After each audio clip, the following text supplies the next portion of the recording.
के श्री अमरनाथ की अमर कथा और कही सुनी थी पार्वती और उत्तराखंड में लगाए आसन।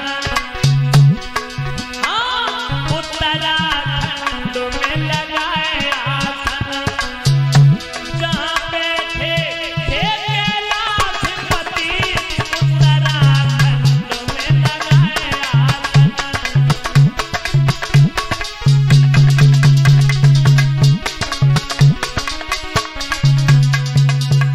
उत्तराखंड में माता बहनों चले भोलेनाथ। पहले भोलेनाथ ने ताली बजाई, फिर डमरू बजाया, फिर त्रिशूल फेंक दिया कि छुपा हुआ कोई जीव जंतु जंगली जानवर कथा ना सुन ले। पार्वती आसन पर बैठ गई, भोलेनाथ भी आसन पर बैठ गए। माता बहनों एक बरगद का पेड़ है, उसमें तोते ने अंडा रखे, 3 अंडा में बच्चा बन गए। तोती अंडे बच्चों को लेकर के वहां से उड़ गई। एक अंडा नष्ट भ्रष्ट हो चुका था। माता बहनों जो भोलेनाथ ने कथा सुनाई सोई बच्चा बन गया। उसके बाद में वो बच्चा बड़ा होकर के बाहर निकल आया और उसी खोल में बैठ करके कथा सुनने लगा। जी स्वामी का हुंकारा देती है पार्वती। भगवान कहते पार्वती ये बात जी स्वामी, पार्वती जी ऐसा हुआ जी स्वामी, पार्वती जी वैसा हुआ जी स्वामी। माता बहनों कुछ देर तक तो पार्वती ने कथा सुनी। उसके बाद पार्वती घुर्राटे लेके आराम से सोने लगी। नींद आ गई और जो नींद आई माताओं, इधर सुख बालक ने जी स्वामी का शब्द सुना उस तोते के बच्चे ने। और तोते के अंदर माताओं में वो कैपेसिटी होती है कि उसके सामने कोई शब्द बार बार अगर दोहराया जाए तो वो भी उसे रिपीट करने लगता है, वो भी बार बार शब्द दोहराने लगता है।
ये बात पार्वती ऐसा हुआ तो जी स्वामी कहते कहते पार्वती तो सोई गई। इधर तोते ने उस सुख बालक ने देखा, तोते के बच्चे ने देखा कि अगर जी स्वामी का हुंकारा नहीं मिला, मैया ने हुंकारा न दिया तो भोलेनाथ कथा बंद कर देंगे। तो तोता जी स्वामी की आवाज निकालने लगा। माता बहनों भोलेनाथ सोच रहे पार्वती कथा सुन रही, लेकिन पार्वती सोती रही। तोता सुख बालक तोते का बच्चा कथा सुनता रहा। जो भोलेनाथ के नेत्र खुले, बोले देवी। पार्वती तो घुर्राटे लेके सोई रही। पार्वती पार्वती पार्वती क्या सो गई थी तुम? फिर तुमने कथा नहीं सुनी? मैं नहीं कथा सुन पाई। फिर जी स्वामी का हुंकारा कौन देता रहा? मुझे क्या पता स्वामी, मैं तो सो गई थी। जो भोलेनाथ ने भाई बंधुओं पीछे मुड़ करके देखा, बट वृक्ष का पुराना पेड़ हो जाता, उसमें पक्षी घोंसला रखते हैं, उसमें तोते का बालक बैठा है। तोते का बच्चा जिसे उड़ने का भगवान ने सामर्थ्य भी प्रदान कर दिया। पंख निकल आए, उसके पर निकल आए। भोलेनाथ बोले चोर चोर चोर, इसने मेरी कथा चोरी से सुन ली। और भोलेनाथ लेके माता बहनों त्रिशूल मारने के लिए दौड़े। जैसे ही त्रिशूल लेकर के मारने के लिए दौड़े, लेकिन सुख बालक वो तो तोते का बच्चा कथा सुन चुका है, अमर हो चुका, उसे कौन मार सकता। उड़ने लगा पीछे पीछे। भोलेनाथ खड़ा हो जा, ठहर जा, मार डालेंगे, चीर डालेंगे, फाड़ डालेंगे, कर डालेंगे, कौन है, ठहर जा। माता बहनों इधर भोलेनाथ पीछे पीछे दौड़ रहे। तोते का बच्चा उड़ता हुआ वेद व्यास की पत्नी अटारी पर केसों को सुखा रही थी। केसों को सुखा रही माताओं, जैसी जमुहाई लेती हैं। जमुहाई लेते समय मुंह को खोला जैसे उन्होंने तोते ने छोटा सा रूप बनाया और सूक्ष्म रूप बना करके मुंह के द्वारा उनके गर्भ में प्रवेश हो गया, उनके पेट में चला गया वो तोते का बच्चा। बोलिए सुखदेव महाराज की।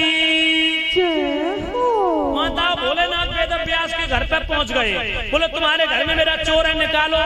वेद व्यास बोले प्रभु मैं तो सुबह से यहाँ हूँ, यहाँ तो कोई चोर बोर नहीं आया।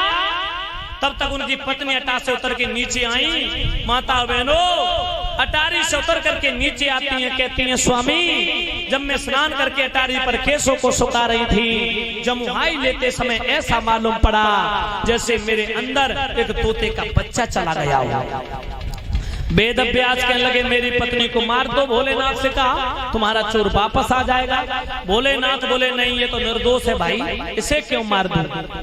भोलेनाथ वेद व्यास कहने लगे प्रभु ऐसा क्या पाप कर दिया उसने जो पक्षी को मारने के लिए तुम दौड़ रहे पीछे पीछे। बोले उसने मेरी कथा सुन ली। वेद व्यास बोले प्रभु कथा सुनना क्या कोई पाप होता है, क्या कोई गुनाह होता है जो आप दंड के लिए उसे मारने के लिए पीछे पीछे दौड़ रहे। उसी समय भोलेनाथ कहने लगे सुनो। भोलेनाथ ने कहा व्यास जी ये चोर है और सच्चाई तो ये है चोर को दंडित करना जरूरी है। इसने कथा तो सुनी मगर नियम के खिलाफ इसने मर्यादा को तोड़ दिया है। कथा वक्ता और श्रोता का मन, वक्ता श्रोता का ध्यान एक दूसरे के करीब होना चाहिए। कथा प्रांगण में बैठ करके श्रोता वक्ता के मुखारबिंद से निकलने वाली अमृतमयी कथा का रसपान ग्रहण करे, अधिकार पाकर के कथा ग्रहण करे, अधिकार पाकर के कथा सुने तो उसे सर्वाधिकार है कथा सुनने का। और जो हमारी ग्रंथि नीचे रखी, पोथी नीचे रखी, मैं नीचे बैठा और इसने मेरे सर के ऊपर बैठ करके कथा सुनी, इसने मेरी कथा का अपमान किया, मेरी कथा का अनादर किया, इसीलिए हम इसे दंडित करेंगे, इसे सबक सिखाएंगे, इसे समझाएंगे कि कथा कैसे सुनी जाती है। और ये बिल्कुल सही बात है माताओं। कथा पंडाल में बैठ करके जो श्रोता कथा सुनते उनको सर्वाधिकार होता है और भगवान उन्हें कथा का फल भी प्रदान करते हैं, फल प्रदान। और जो इधर उधर भटकते हुए आए कथा के मूड में, कोई चार जपेड़ से बैठे, चार बपेड़ से बैठे, तो ये दंडनीय योग है, ये दंड के योग कार्य है। इन्हें भगवान के पार्षद दंडित करते हैं और इनके यहाँ अनिष्ट हो जाता है ऐसे व्यक्ति के यहाँ जो भगवान की कथा की मर्यादा तोड़ते हैं, मर्यादा का उल्लंघन करते हैं। क्योंकि कथा के कुछ नियम होते हैं, याद रखना कि हर कीर्तन में बैठते समय कुछ ऊंच नीच का ध्यान न हो, अपने घर का अपने बल का अपने धन का अभिमान न हो। कथा पंडाल में आकर के ये मत सोचना हम बहुत बड़े पैसे वाले, मेरे पास गाड़ियां हैं, मेरे पास मकान है, मेरे पास प्लॉट है, मेरे पास बिल्डिंगें हैं, मेरे पास जमीन है, मेरे पास मैं बहुत बड़ा अधिकारी। अपने घर का, अपने पद का, अपने धन का अपमान नहीं होना चाहिए। क्योंकि कथा प्रांगण ऐसा प्रांगण होता है यहाँ सबकी शान समान होती है, सबका भाव एक ही होता है, केवल भगवान की भक्ति करना, भगवान के हर चरित्र को सुनना, भगवान की कथा को सुनना।